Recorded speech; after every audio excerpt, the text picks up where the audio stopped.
صدمة صدمة وكارثة. الجميع مشاهير العراق، الجميع صناع المحتوى، هاي جتكم لا على البال ولا على الخاطر.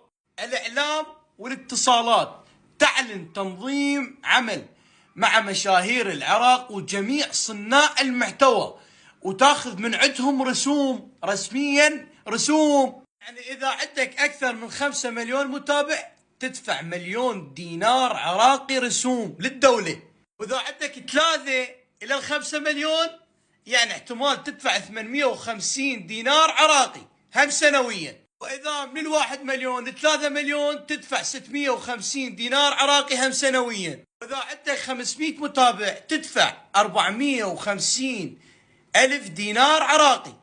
وإذا عندك 100,000 متابع لل 500 متابع راح تدفع تدري قد؟ تدفع 250 ألف دينار عراقي أو 350 ألف دينار عراقي للدولة رسوم. أول شغلة الدولة موفرت لي استوديو؟ لا. موفرت له معدات تصوير؟ لا. موفرت لي كاميرات؟ لا. موفرت له بوكانات أصور بيها؟ لا. كل شيء ما موفرت للدولة. ثاني شيء الدولة راح تحافظ على حسابي مجرد هو برنامج يتحكم بينا، يصعدنا ينزلنا. شنو هاي؟ وهسه اريد رايكم انتم جميع مشاهير العراق، رايكم بالكومنتات، هذا القرار صحيح ام خاطئ؟ انا اشوف انه خطأ ما نقدر عليه.